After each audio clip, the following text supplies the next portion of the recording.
Bueno, saludo a todos los que están online y los que estamos acá también. Estamos en la posición 107 y hay varios textos en la posición interesante. Dos de ellos vamos a interconectarlos y uno se encuentra en Romanos capítulo 12. Vamos a empezar con ese para que ese texto nos ponga en contexto de a dónde queremos llegar. El otro texto que vamos a estar viendo está en Apocalipsis capítulo 4. Dice en este texto de Romanos 12.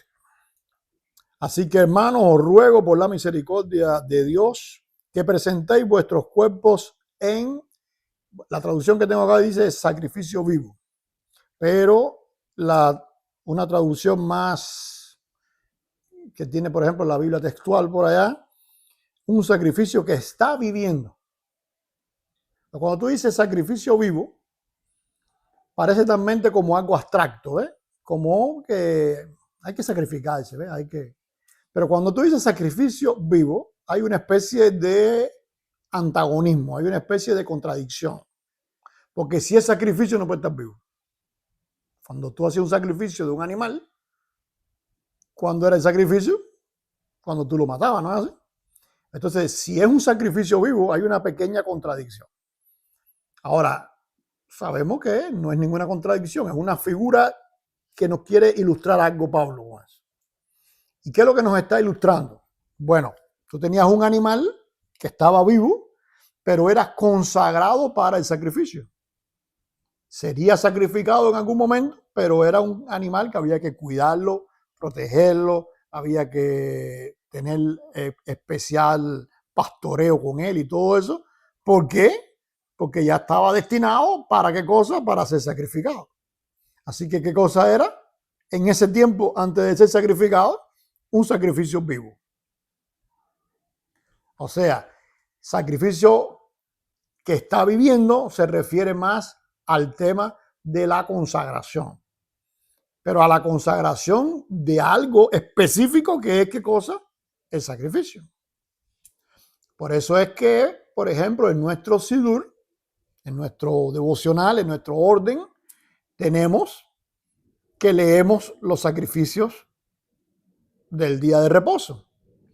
Y eso lo leemos a la luz también de lo que nos explica Jesús y los apóstoles acerca de lo que esos sacrificios estaban anunciando, que era a Jesús.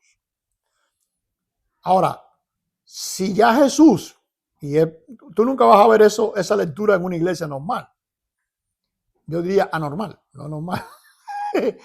¿Por qué? Porque en la mentalidad de ellos dice, bueno, si ya Jesús cumplió ese sacrificio, entonces no hay que ni mencionarlo, no hay que hablarlo, no tiene sentido. Ya eso es que quedó en el pasado. Ahora, cuando Pablo nos dice un sacrificio que está vivo, nos está anunciando que esos sacrificios, aunque no se han consumado, se están haciendo. ¿Por qué? Porque el animal, desde que tú dijiste, este está consagrado para ser sacrificado, él no tiene otra opción que esperar su sacrificio. ¿Ya van ahí conmigo? Así que cuando nosotros estamos leyendo los sacrificios antes o al inicio del devocional, ¿cuántos animales hemos matado en estos años? Ninguno, ¿verdad? ¿Por qué no hemos matado ningún animal? Porque ya el sacrificio fue, que es Jesús. Pero si tú no lees esos sacrificios, entonces el sacrificio no es vivo. No está viviendo. ¿Van ahí conmigo? O sea, el sacrificio ya fue, no hace falta. No, espérate. Eso es un sacrificio que está permanente. El sacrificio de Jesús está permanente. ¿Por quién? Por nosotros y por los que se conviertan y por todo el mundo. Es un sacrificio hecho para la humanidad. No en un momento específico que terminó, sino un sacrificio con una repercusión para la humanidad. ¿Cómo tú haces vigente ese sacrificio? Es un sacrificio en vida. Él está vivo, él resucitó. ¿No es así? Entonces, cuando tú Por eso es que por allá por el libro de Hebreo dice sacrificios de labios, no fingidos. ¿Por qué sacrificio de labios? Porque estoy llevando a la realidad física a través de la lectura de algo, de la descripción de algo, algo que no está ocurriendo porque no estamos matando ningún animal, pero a la vez algo que está haciendo, ¿en quién? En Jesús. ¿Ves? Entonces hay una mezcla entre simbolismo y realidad, que nos anuncia entonces que cuando tú estás en un servicio de adoración a Dios como el que tenemos hoy, no simplemente estamos, vamos a adorar, vamos a cantar a Dios, no. Estamos teniendo una interacción entre cosas simbólicas, pero también entre cosas que son realidades. Cosas que están sucediendo ahora en estos momentos paralelo a nosotros. ¿Van ahí conmigo? Que tú no puedes pensar, nosotros nos reunimos a la 1, pues eso que está ocurriendo paralelo a nosotros tiene que ser a la 1 también. No. ¿Por qué? Porque eso paralelo que es realidad, que está ocurriendo junto a nosotros, está en la dimensión espiritual donde no hay ni tiempo ni espacio. El tiempo y espacio es una prisión, por decirlo de alguna forma, una barrera que tenemos nosotros en la materia. Fuera de la materia no hay ni tiempo ni espacio. Por lo tanto, siempre que hay un servicio de adoración físico acá entre nosotros, hay a la vez un servicio espiritual paralelo al de nosotros, activado en el mismo momento de nosotros. Y eso ocurre con cada congregación, grupo, gente que se reúnan a adorar a Dios en este momento o en cualquier momento. Se activa automáticamente ese mundo espiritual en conexión con ellos. ¿Van ahí conmigo? Y eso hace entonces que el sacrificio es vivo, está viviendo. No es algo abstracto, no es algo que yo vengo y, bueno, vamos a cantar y adorar a Dios. ¿Ve? Si Dios quiere, escucha, si Dios no, o ve, o me va a escuchar a mí porque yo soy mejor. No tiene nada que ver con eso. Tú vas a hacer en este mundo físico algo que va a tener un paralelo en el mundo espiritual. ¿Van ahí conmigo? Por eso es que tenemos un orden, porque ese orden imita lo que está sucediendo en ese mundo espiritual paralelo al mundo físico. Entonces, no es que cuando nosotros nos ponemos a cantar o tú te pones solo en tu casa en la oración de la mañana, por ejemplo. No es que tú estás solo, automáticamente se activó el mundo espiritual y ese mundo espiritual tiene un servicio, siempre está activo, pero tiene un servicio de adoración en paralelo contigo. Bueno, pero ¿cuántos servicios hay en paralelo con cuánta gente que estén orando en el mundo? En el mundo espiritual, esa pregunta no tiene sentido. ¿Entiendes? Porque siempre vamos a estar conectados con ellos. Para ellos eso no es un sacrificio. De hecho, en el mundo espiritual no se suda. En el cuerpo. O sea, ni hay reloj, ni hay nada de eso. Y lo vamos a entender el día que entremos ahí. Más claro. Ahora, dice, presentéis vuestros cuerpos, ¿ves? Os ruego por la misericordia de Dios que presentéis vuestros cuerpos en ese sacrificio vivo. ¿Qué quiere decir presentar el cuerpo? Traerlo y ponerlo ahí. O sea, nosotros estamos poniéndolo aquí como ese sacrificio vivo que está viviendo, que está aquí. Nosotros lo pusimos el cuerpo. No, porque esto es una cosa espiritual y ponemos, ¿ves? Lo espiritual. No. Ponemos el cuerpo. Eso, lo otro es una trampa del maligno, precisamente para que la gente no conecte entre cuerpo y espíritu, y entonces viene la hipocresía. Con el cuerpo hacen una cosa y con el espíritu hacen otra. Pero aquí tiene que estar todo, es un sincronismo que viene desde espíritu hasta cuerpo. ¿Por qué? Porque lo que tú traíste aquí, ¿qué fue? El cuerpo. ¿Y qué es lo que estamos viendo nosotros? Tu cuerpo. Aquí con nosotros. ¿Entienden la cosa? Si yo soy un hipócrita, un de esto o de otro, en otro lugar, pues entonces soy hipócrita y todas esas cosas aquí. Porque el cuerpo que estuvo allí, que hizo la hipocresía, es el mismo cuerpo que está aquí. ¿Van ahí conmigo? Dice, presentéis vuestros cuerpos en sacrificio vivo, santo, porque si va a estar en paralelo con algo que es espiritual, el paralelo no es solamente que tengamos un orden igual, es que también tengamos virtudes iguales, vida igual, consagración igual, que seamos santos. Ah, no, pero a mí me enseñaron que santo es un tipo de persona que es especial. No, aquí está diciendo que todo el mundo, esa es su meta. Tengo que ser santo. Agradable a Dios. No es santo en tu opinión, porque eso es lo que le gusta a todo el mundo. Ser santo en la opinión personal, ¿ves? Sino ser santo en qué cosa? En lo que Dios dictamina que hay que ser santo. No, pero espérate un momentico. Yo me levanté en ayuno hoy. Yo no he comido nada. Soy santo porque soy un hombre que ayuna. Pero es que Dios no te mandó a ayunar. Dios manda a ayunar en determinados momentos. Entonces tú ayunaste hoy porque tú quisiste, ok. Se te da un sticker, como dicen los maestros de la escuela.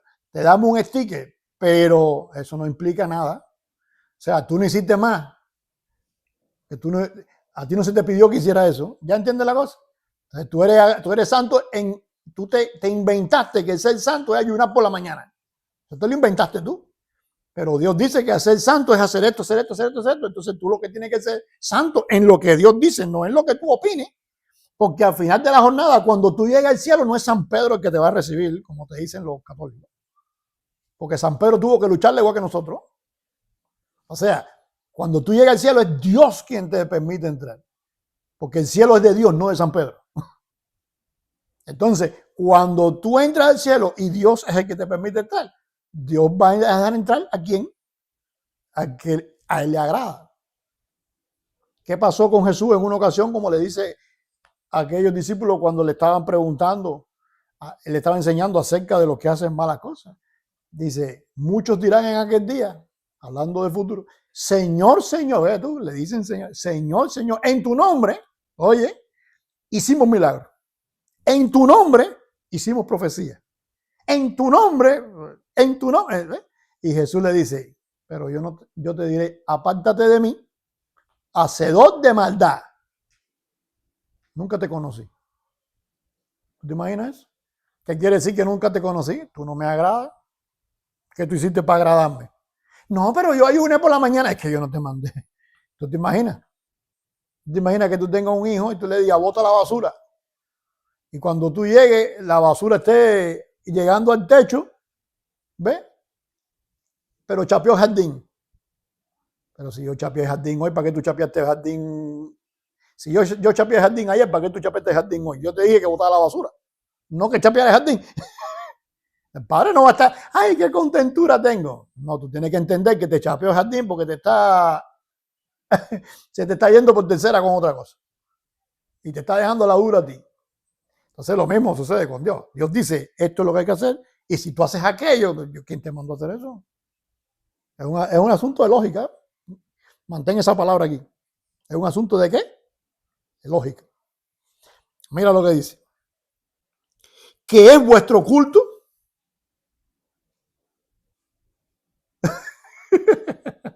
¿Qué es vuestro culto de cosas? Lógico, racional. Entonces, si tú tienes lógica y tú tienes raciocinio, tú nada más que tienes que pensar, bueno, espérate un momentico. Si Dios es el dueño del cielo y Dios es el que me va a dejar entrar a mí, entonces aquí la cosa es con Dios, no con más nadie. A mí no me interesa lo que piense la gente, a mí me interesa lo que piense Dios.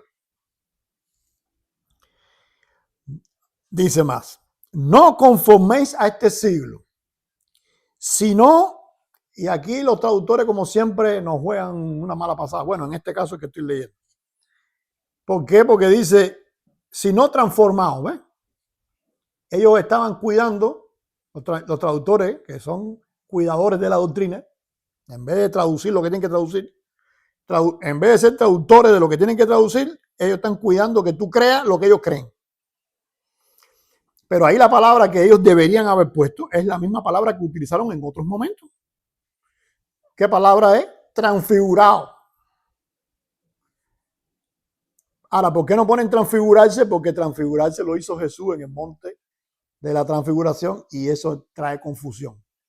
Te cambiaron la palabra y te ponen una más suave, transformado. Pero transformado para nosotros es, bueno, y en español, es algo de fachada. Es algo periférico. Transfigurado implica una transformación en esencia total y completa. ¿Qué fue lo que pasó con Jesús? Los discípulos lo subió al monte y dice que se transfiguró. ¿Y qué pasó? Una luz los impactó y ellos se quedaron y vieron a Jesús en su gloria. O sea, todo el mundo estaba acostumbrado a ver a Jesús con el mantico caminando, sudadito y eso es normal, porque como ser humano estaba así. Pero ellos lo vieron como él era al principio, cuando era Aleph Taf antes de hacerse hombre. La contracción de ese. Entonces ya no vieron un hombre sudadito. ¿Ves? Vieron una cosa que no pueden ni casi describir, una luz. No una luz que tenía él, sino una luz que salía de él. ¿Ves? No es como que te dio el sol. No, es que tú opacas el sol con tu luz.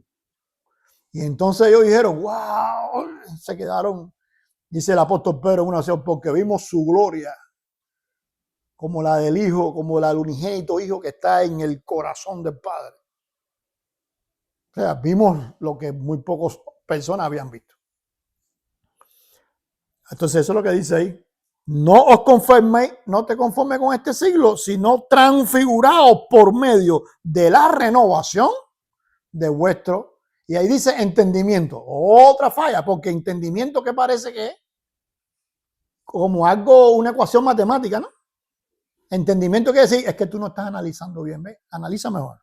Como que lo analizó, o sea, analizaste la doctrina cristiana y la analizaste y la entendiste, ¿no? Pero ahí no está diciendo eso. Ahí está diciendo de vuestra mente. Y mente tiene que ver con un aspecto específico del espíritu del ser humano, que en hebreo se llama nefesh. Ya cambia la cosa, porque entonces tú tienes que transfigurar. Dice, transformaos por medio de la renovación de vuestro nefesh. O sea, tu nefesh, que es ese lastre que te conecta con este mundo y que no te deja desconcentrarte de este mundo y que te hace creer que el mundo es lo más importante que hay en el mundo, en la vida, y que no hay más nada más importante que lo que te esté pasando en una situación X. Eso que te ala a eso y te encadena a eso, dice, eso renuévalo. Renueva esa conexión. ¿Por qué? Porque si tú vas a hacer un sacrificio vivo y vas a estar en paralelo con lo espiritual y tienes que consagrarte y ser santo y ser agradable a Dios, entonces no puedes tener ese lastre que te esté alando constantemente para las cosas materiales. ¿Y dónde se transforma eso? En el nefesh, que es la parte difícil para eso. Transformado por medio de la renovación de vuestro entendimiento, para que comprobéis. ¿Ves? ¿Qué quiere decir comprobar? Comprobar quiere decir te cerciore, te convenzas, lo comprobé, aquí está. ¿Ves? No es que yo me lo imagino, no es que yo creo, ve, todo lo que yo te he dicho ahora, tú dices, ah, bueno, eso, ¿ves? Pero eso no es lo que quiere Pablo. Lo que quiere Pablo es que tú digas, yo lo viví, yo lo comprobé. A mí no hay quien me haga un cuento de eso. O yo estuve ahí. ¿Me entienden ustedes? El mismo Pablo, por ejemplo, cada vez que tiene un juicio, Pablo se pone una disertación teológica del tema, ¿no? Pablo, ¿qué hace cuando está en un juicio? Venía yo, salí a perseguir a los cristianos y a matarlos como acostumbraba a hacer, y de buena primera vi una luz, me tumbó, habló conmigo y me dijo, Pablo, ¿qué estaba hablando de él? Lo que él comprobó. Nadie me puede hacer un cuento de eso, porque yo lo viví. ¿Entienden hasta ahí? Entonces nadie me puede hacer un cuento de Dios porque yo viví la experiencia con él. Yo viví eso. Entonces, hay dos maneras de tener un culto.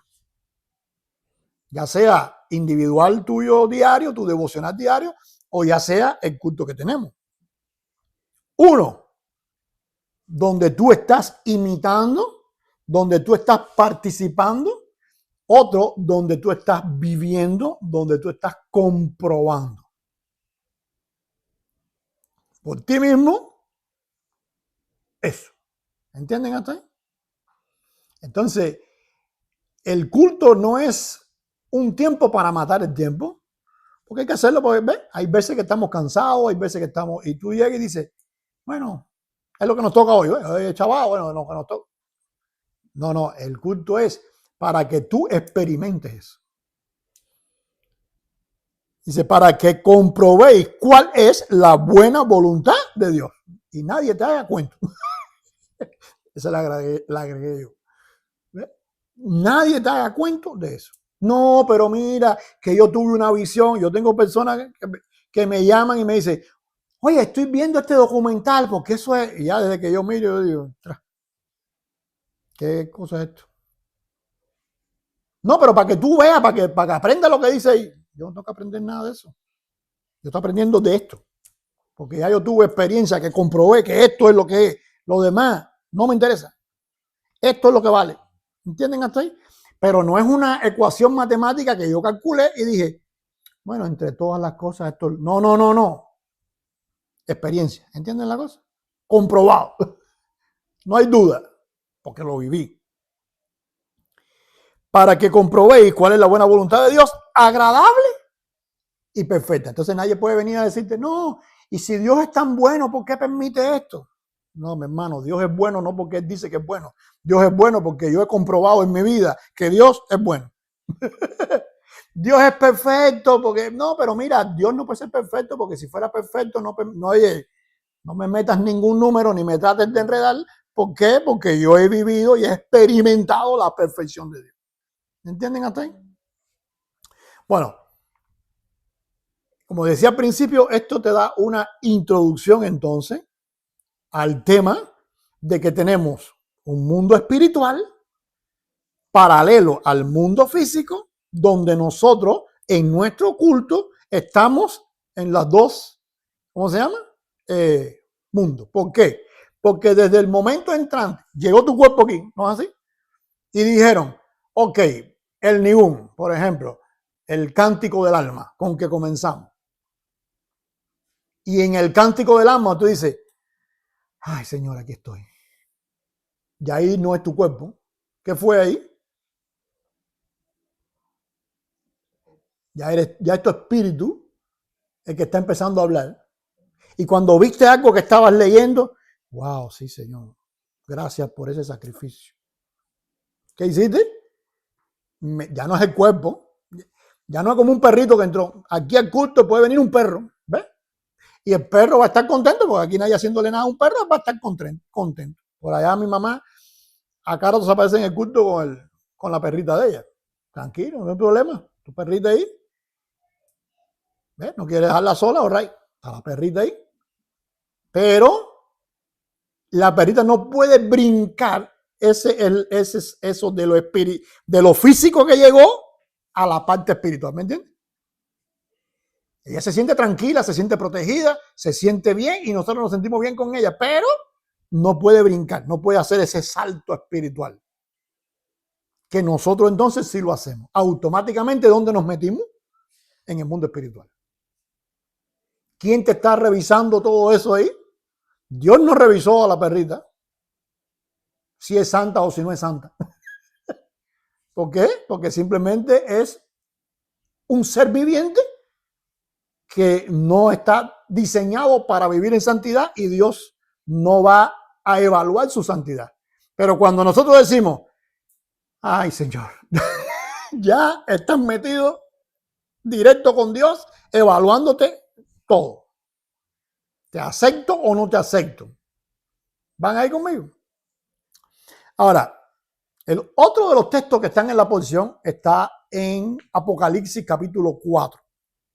Un libro muy complicado para las mentes que no conocen. ¿Por qué? Porque va a utilizar muchas figuras y va a utilizar muchos metáforas y todo esto. Muchas figuras del lenguaje. Ahora, el punto está en que cuando empecemos a leer ahora el capítulo 4, todo lo que yo hablé primero, tú lo vas a ver ahí al claro. En vivo y en directo. Dice, o sea, aquí está Juan preso en una isla. Juan tiene ya 90 y tantos años.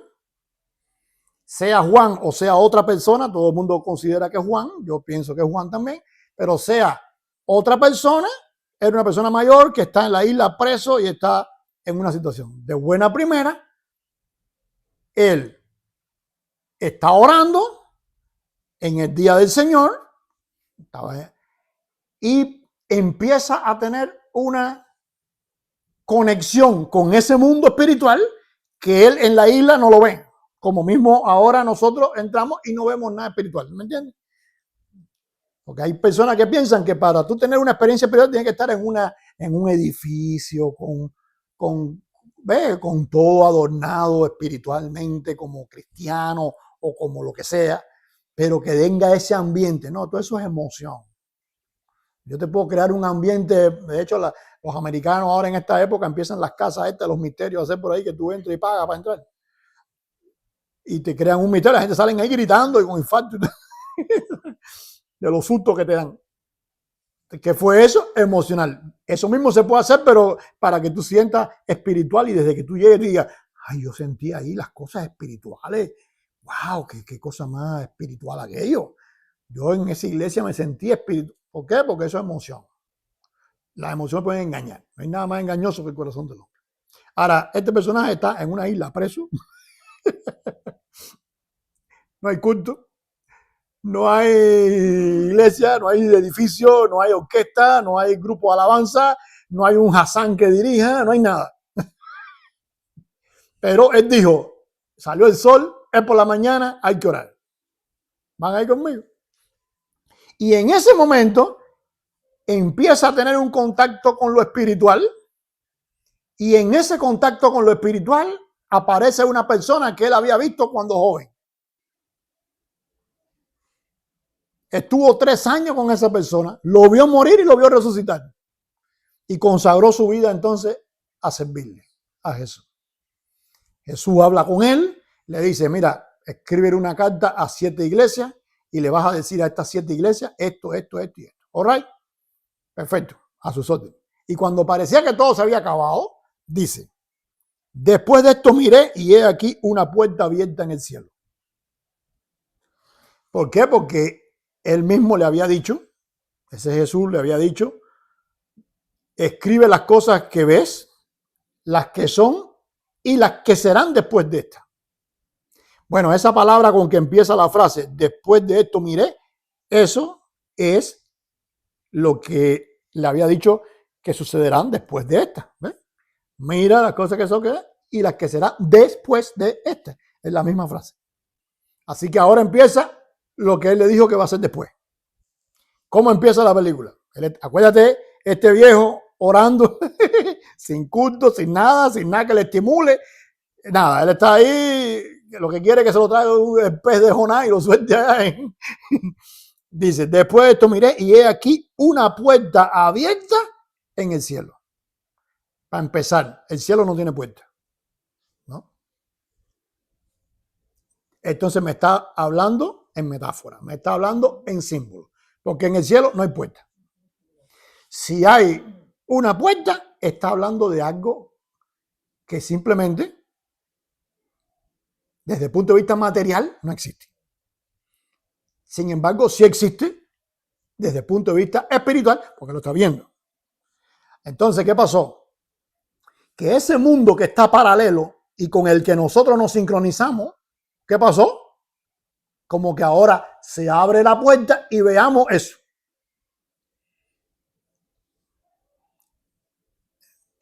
O sea, tú te vas a orar por la mañana en tu devocional personal y cuando hiciste así que empezaste a orar, se abrió una puerta y te permitieron ver lo que está pasando en el mundo espiritual que físicamente tú no lo ves.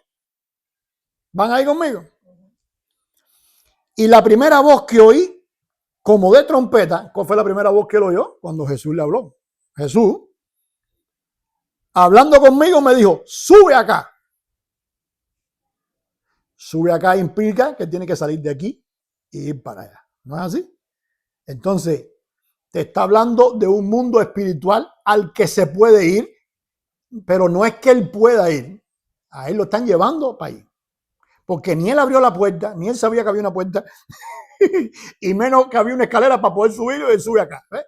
Nada de eso él lo vio, porque todo eso es espiritual. O sea, que toda esa gente que te dicen a ti que si tú oras más, o haces esto, o vas arrodillado a tal lugar, o prendes 10 velitas y entonces entras en el mundo espiritual, eso es cuento. Tú no puedes hacer nada para eso. La única forma que tú tienes de acceso con el mundo espiritual es que el dueño del mundo espiritual te dé acceso a ese mundo. ¿Van ahí conmigo? Por eso la voz que él oyó al principio, que es la de Jesús, que es el dueño de ese mundo espiritual, es el que le va a dar la autorización, le va a dar la clave, le va a enseñar todo. Oye, es por aquí. Sube acá. Yo quiero ahora que tú entres. En la isla no tienes a nadie, no hay una sinagoga, no hay una congregación, no hay nadie, estás tú solo, así que no vas a dejar a nadie embarcado. Yo quiero que tú entres acá y disfrutes este servicio del lado de acá. ¿Van ahí conmigo? Y yo te mostraré las cosas que sucederán después de estas. O sea, lo que él le había dicho inicialmente. ¿Qué cosa es lo que va a suceder? Bueno, van a suceder cosas a partir de qué? De ese servicio. ¿Por qué? Porque de la misma forma que hay una repercusión en el mundo físico cuando nosotros oramos, cuando nosotros caminamos. Por ejemplo, ahora mismo tú viniste acá, tú dejaste tu casa vacía. Tú no estás en tu casa, tú estás aquí. Si ahora entra un ladrón en tu casa y roba allá, tú estabas aquí, no estabas allá.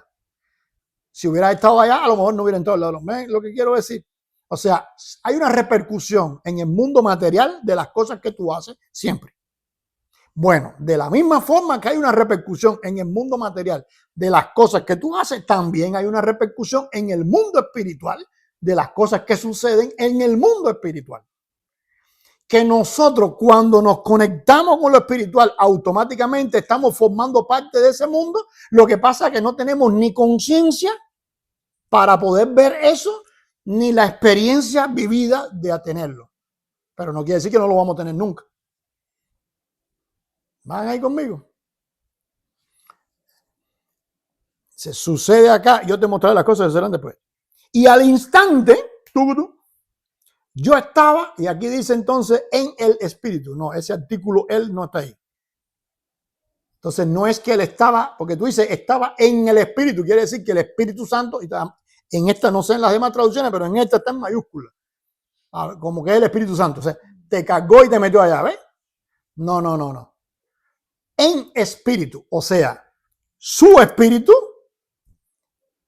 sale de este mundo físico y entra al instante en ese mundo espiritual. Tú dices, bueno, espérate un momentico, pero desde el momento en punto en que ellos están hablando, ya eso es espiritual. Entonces Juan no estaba en el espíritu, si él lo dice al principio, y aquí yo estaba en el espíritu. Entonces, ¿estás en el espíritu o no estás en el espíritu? No, pues loco Juan. No, lo que está diciendo es que ahora en el instante, en el espíritu de él va a tener ahora conciencia de esa realidad de que el ser humano es más espiritual que físico. Que es lo que la gente nosotros no entendemos, porque para cómo tenemos el cerebro chiquitico. ¿Ves? El cerebro, que es lo que más se parece a las funciones espirituales, porque es lo que se conecta con nuestro nefesh, pues entonces nosotros, ¿ves? Como es chiquitico aquí, yo tengo más, los brazos míos son más, ¿ves? Es más importante esto. La cabeza nos duele una vez al año, pero los pies, sobre todo cuando llegamos a una edad X, la cadera, el pie, la cintura, el no sé qué. Y un día te duele la cabeza. A veces mete un año no te duele la cabeza y te ha dolido el cuerpo 100 veces. Entonces, nosotros tenemos problemas para entender que somos más espirituales que físicos. Porque no tenemos no hay forma de que tú coges el espíritu y lo midas. ¿De qué tamaño es tu espíritu? Bueno, yo mido 5 o 6, mi espíritu debe ser como 5 o 4, ¿no? Porque esté adentro. No, eso no funciona así, porque no tiene medida. ¿No es? Tu espíritu es eterno, dice la Biblia. Dios puso eternidad en el corazón del hombre. Así, ¿de qué tamaño es tu espíritu? Eterno.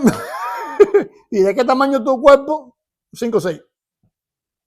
Entonces, no tenemos conciencia de nuestro espíritu. ¿Qué pasó entonces a Juan? Que su espíritu, que es eterno, ahora él adquiere, a través de esa eternidad de su espíritu, instantáneamente está entrando en el cielo.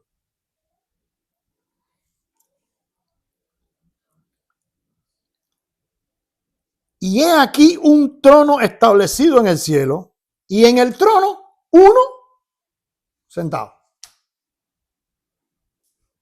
Eso se llama Shema Israel, Adonai Elohim, Adonai Ejá. ¿Cuándo se hace eso? El servicio. O sea, pero ahí no dice que alguien dijo, no, te está describiendo lo que eso dice. ¿Por qué? Porque él está entrando en espíritu a eso. ¿Lo pudiera describir? Sí, pero él lo que está es señalando el centro de eso. Le preguntaron a Jesús, ¿cuál es el principal de todos los mandamientos? ¿Y qué dijo Jesús? Shema Israel. El principal de todo no es ama a Dios y ama a tu prójimo. El principal de todo es: oye Israel, el Señor nuestro Dios, uno es, y amarás a Dios con todo tu corazón y amarás a tu prójimo como a ti mismo. Todo el paquete completo. Si tú de ese paquete te quedaste con dos, no es el paquete completo. Ese no es el mandamiento que Jesús mencionó. El mandamiento es: oye Israel, el Señor nuestro Dios, el Señor uno es. Y amarás a ese Señor que es uno. Y amarás a tu prójimo que creó ese Señor que es uno. Entonces dice: y he aquí un trono establecido en el cielo, y en el trono uno sentado. Y el aspecto del que estaba sentado era semejante a piedra de jaspe y de cornalina, y había alrededor del trono un arcoíris semejante en aspecto de esmeralda. ¿Ves?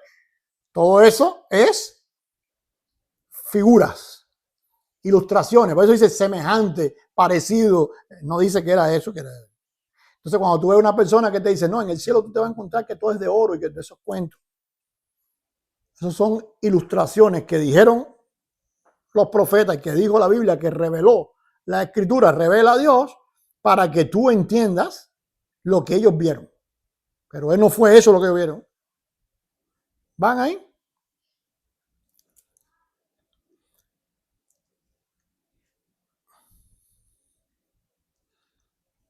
Y alrededor del trono habían 24 tronos. O sea, un trono, uno sentado, y hay 24 alrededor.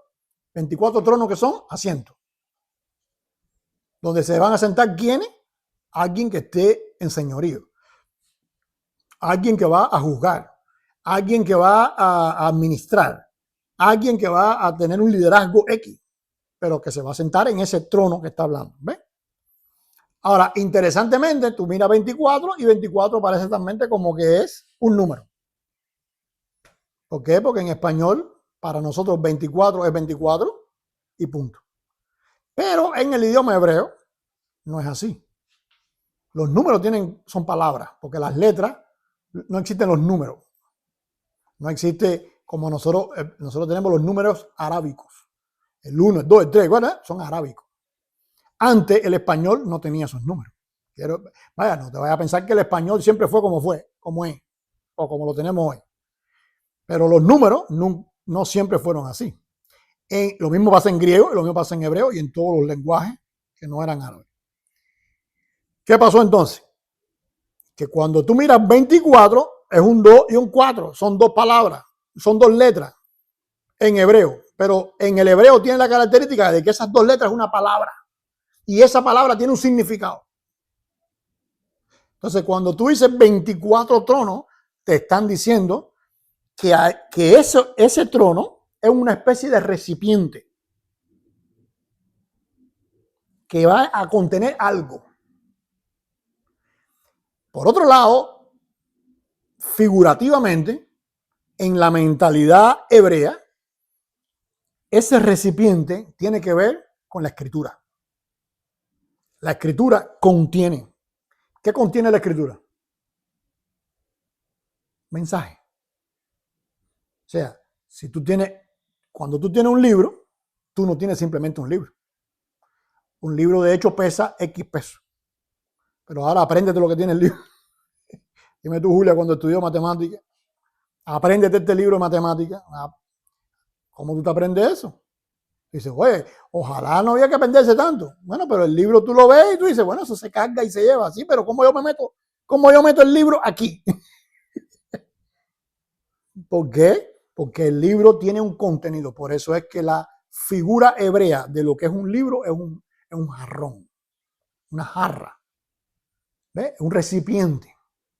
Entonces, la escritura es un recipiente ¿de qué? De un mensaje que es eterno. O sea, tú puedes estar años, siglos hablando de lo que dice ese libro cuando el libro tal vez tenga una página. ¿Van ahí? Por otro lado, cuando tú entiendes entonces que ese recipiente tiene que ver, y estamos hablando de un libro que es apocalíptico, que tiene un lenguaje figurativo, que tiene un lenguaje simbólico, pues entonces tú tienes que entender que 24 no es 24 siempre.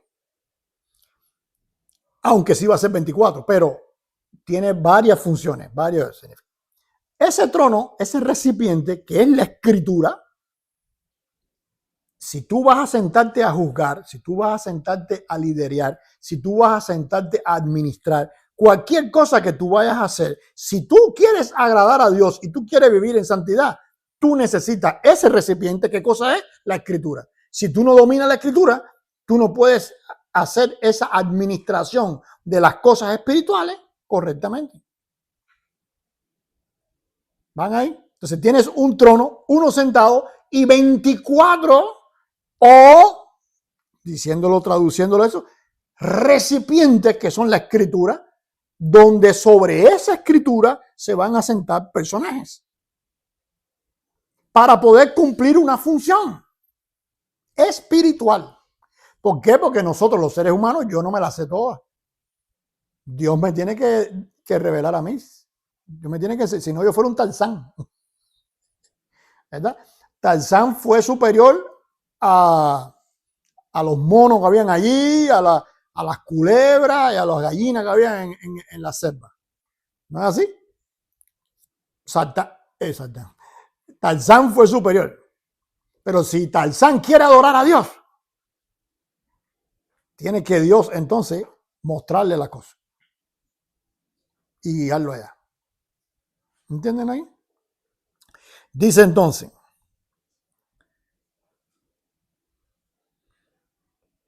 y vi sentado, ¿ves? Sobre los tronos, o en los tronos, a 24 ancianos. O sea, estos ancianos son recipientes también. ¿Recipientes de qué? De la escritura también. O sea, ellos no están ajenos a su trono. Ellos están haciendo la misma función. Y son 24, porque 24 o ancianos, disculpe, tiene que ver con la plenitud.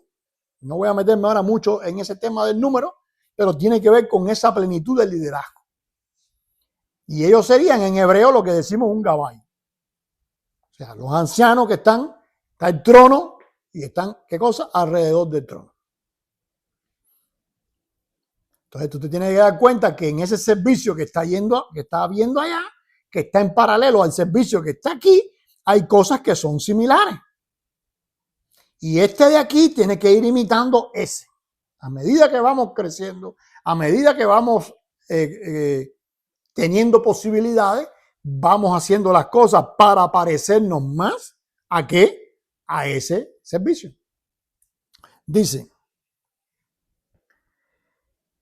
24 ancianos vestidos de ropas y con coronas de oro en la cabeza. Bueno, ahí el vestido con ropa es No es vestido, ahí no aparece la palabra vestido. Aparece la palabra manto, aparece la palabra túnica, aparece tan. ¿Qué cosa es lo que están?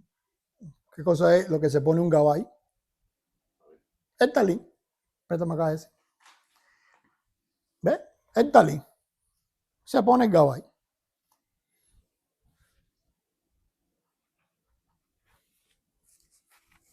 Ahora, ese gabay que se pone un talí, dice, con coronas de oro en su cabeza. Ahí va todo el mundo a meterle corona a los dibujitos por ahí. No entiende, no sabe. Simplemente, ¿qué cosa es esto que está aquí? Se llama corona, azará. Se llama corona. ¿Cuál es el nombre de eso? Corona. Entonces, si yo tengo el manto y tengo corona sobre mi cabeza, ¿qué pasó? Simple. Más nada que eso. ¿Van ahí conmigo?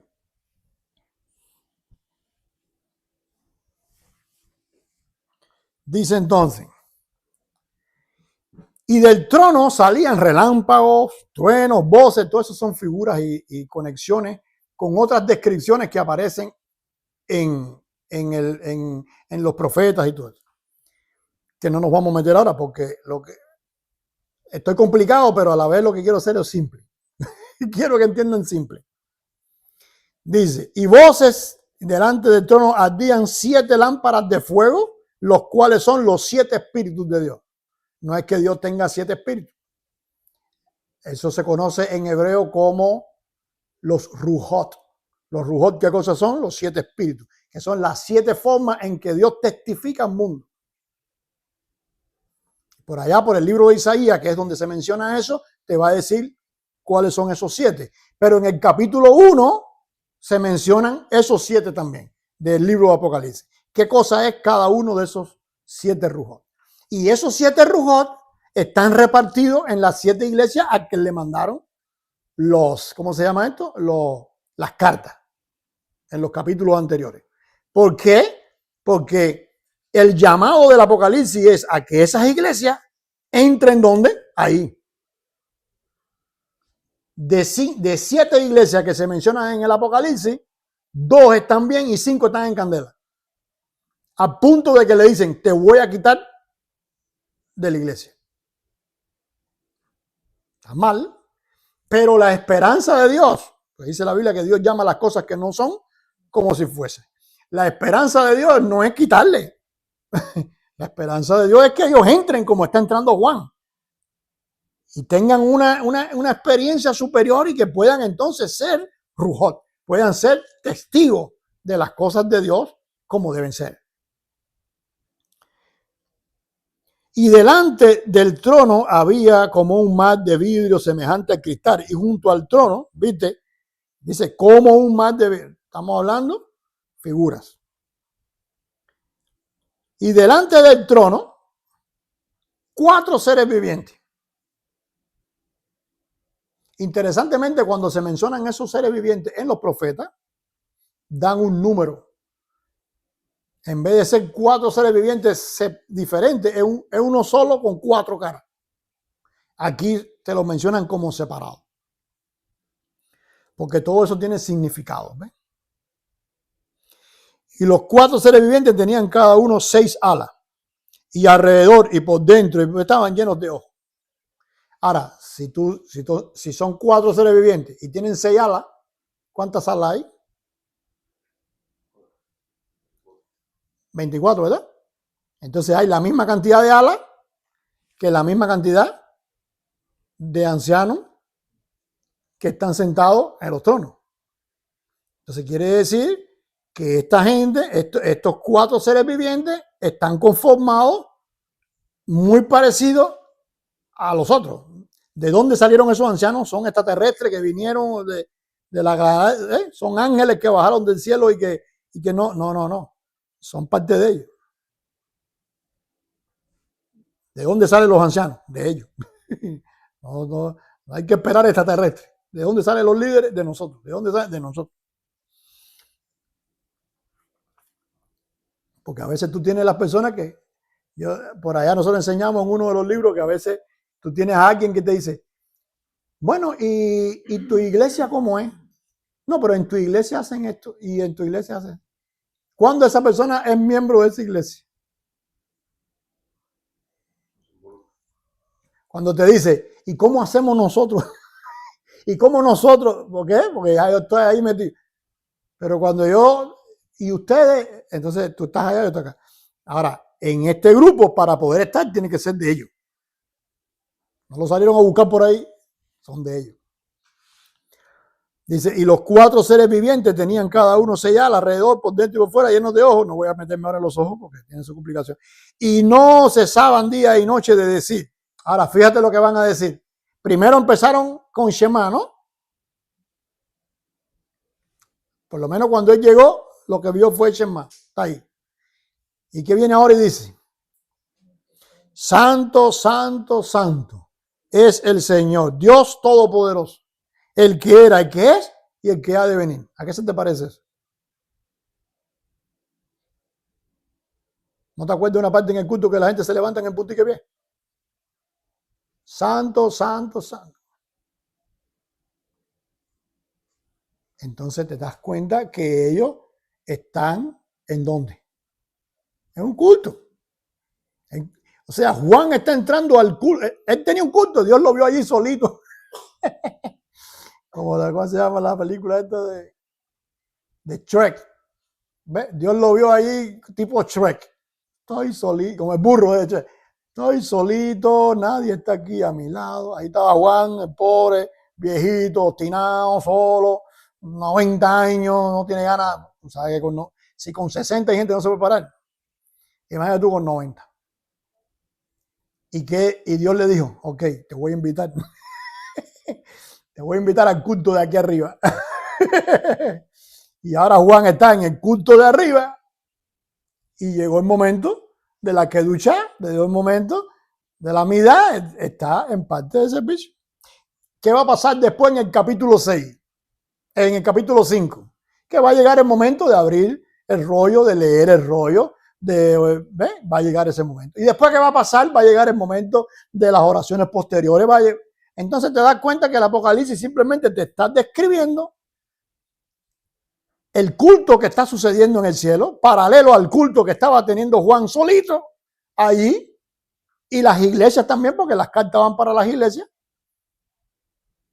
y la repercusión que ese culto va a tener. Porque entonces en el Apocalipsis se van a narrar determinadas cosas. Cada vez que la iglesia va a hacer algo, pasa algo. Cada vez que los adoradores van a hacer algo, pasa algo. Cuando los gabay van a hacer algo, pasa algo. Cuando hacen tal oración, hace algo. Cuando van a cantar, pasa esto. ¿Me entiendes? O sea, todo lo que sucede espiritualmente tiene una repercusión. ¿Tú te imaginas que cuando nosotros tengamos nuestro servicio estemos conectados de tal manera con ese mundo espiritual que estemos entendiendo la repercusión que está teniendo el simple parado que tuvimos o el simple ningún cuando empezamos? ¿Qué puede pasar con nosotros? Con el espíritu de nosotros. Entonces, way out, estamos bien, ¿no? El way out, sabemos por dónde hay que ir, pero estamos a 1000 kilómetros, 1000 años luz de llegar a donde quisiéramos llegar. Dice, y siempre que aquellos seres vivientes, que viene siendo entonces la congregación, ¿verdad? Que aquellos seres vivientes dan gloria y honra y acción de gracia al que vive, al que está sentado en el trono, al que vive por los siglos de los siglos, los 24 ancianos se postran delante del trono del que está sentado en el trono y adoran al que vive por los siglos de los siglos y echan sus coronas delante del trono. ¿Qué quiere decir que echan sus coronas? ¿Se quitaron el talí y se lo tiraron? No, simplemente lo bajaron. Se cubrieron. Cuando tú estás en un servicio con tu talí y tú ves a alguien que hace así, se cierra con el talí, no lo molestes. Déjalo ahí. Esa persona está o conectado o tratando de conectarse de forma especial con Dios. Claro, eso no lo hace todo el mundo, porque cuando yo veo a una persona haciendo eso, lo primero que pienso es, este quiere hacerse más santo que nadie. Porque en este mundo hay de todo. ¿Entiendes? Y nosotros sabemos que dentro de la iglesia es donde más gente mal hay. Tú dirás, pero ¿cómo si la gente debería estar bien en la iglesia, no? No, porque en el mundo están mal y no lo saben. Todo el mundo cree que está bien. En la iglesia están mal y tú sabes que está mal. Y es donde más se ve. ¿Por qué? Porque si tú estás vestido de blanco y tienes una manchita negra, esa manchita negra se ve al kilómetro. Si tú estás vestido de mecánico y tienes una manchita, ¿quién se va a dar cuenta que tiene una manchita? Entonces en la iglesia es donde más gente mal hay. Porque la gente no está mirando todo lo bueno que tú haces. Mira la manchita que tú tienes. ¿Van ahí conmigo? Ahora, y hay inclusive quien tiene varias manchitas. Entonces, lo más normal es que en esa arrogancia y en esa cosa está el que quiere hacerse más espiritual que nadie. Y más. Entonces, lo mejor es que cuando tú ves una cosa así, tú simplemente lo dejas. Ni le des protagonismo, pero tampoco estorbe. Porque pudiera estar conectado con Dios, pudiera estar haciendo algo importante en ese momento. ¿Ya entienden hasta ahí? En este caso, que está entrando en el cielo, después que él le habló a las 7 iglesias y a los pastores de las 7 iglesias, porque él no le habló a las 7 iglesias, él le habló a los pastores de las iglesias. Después que él habló a los pastores y hubo 5 que le dijo, te voy a quitar la iglesia. Que ahora Juan vea que los gabay, que los ancianos se están postrando ante el trono. Eso es ¿ve? Él está diciendo, le están diciendo a Juan, tú no estás solo. Hay gente que tú no conoces que sí es honesta y que sí está buscando de Dios. Y tal vez no ha llegado a donde tú has llegado, pero a lo mejor ha llegado más, porque ha entrado aquí y tú no. ¿Ya entienden? ¿No? Entonces Juan está, wow. Dice entonces, se postran delante del que está sentado en el trono y adoran al que vive por los siglos de los siglos y echan sus coronas. Yo decía, se cerraron ahí delante del trono diciendo, ¿por qué delante del trono? Está ahí, más bien sería enfrente del trono, porque o sea, se supone que Dios estaba ahí y ellos hicieron así, y tú dices, bueno, pero si tú estás adorando a Dios, ¿por qué tú no estás mirándolo? No como tú te vas a tapar. Sí, pero es que la conexión con Dios no es así. La conexión con Dios es aquí, es adentro. Por eso Juan estuvo al instante en el Espíritu.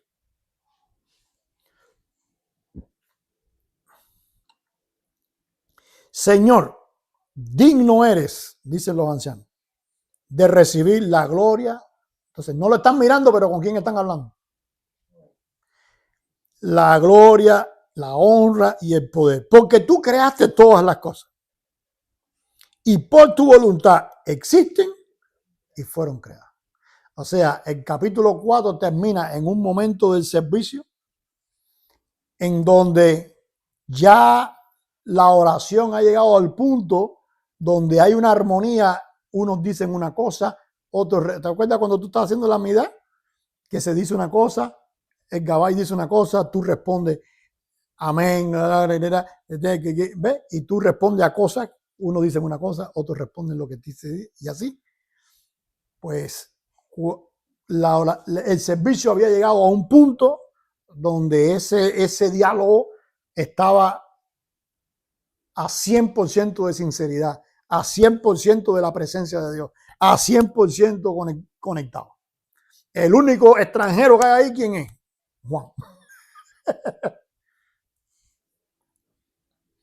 Y por eso el capítulo 5 va a traer entonces el tema, el momento en que llega la lectura. Sí, claro, si tú nunca has estado en un servicio, tú no puedes saber en qué momento es que se hace la lectura y en qué momento, ¿ves?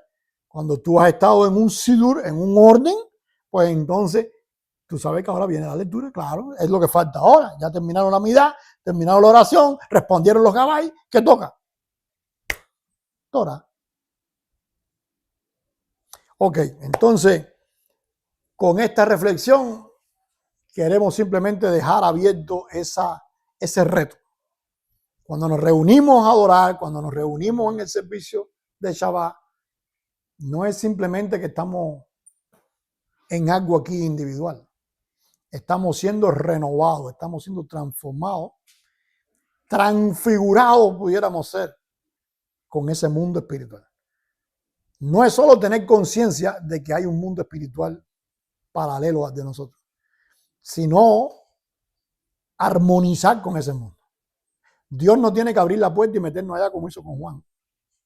¿Por qué? Porque ya tú sabes que hay una puerta, tú no la ves, pero hay una puerta, y ya tú sabes que hay un del lado de allá, y ya tú sabes que del lado de allá hay ancianos, hay seres vivientes, hay uno sentado en el trono, todo eso está pasando paralelo a lo que tú estás haciendo.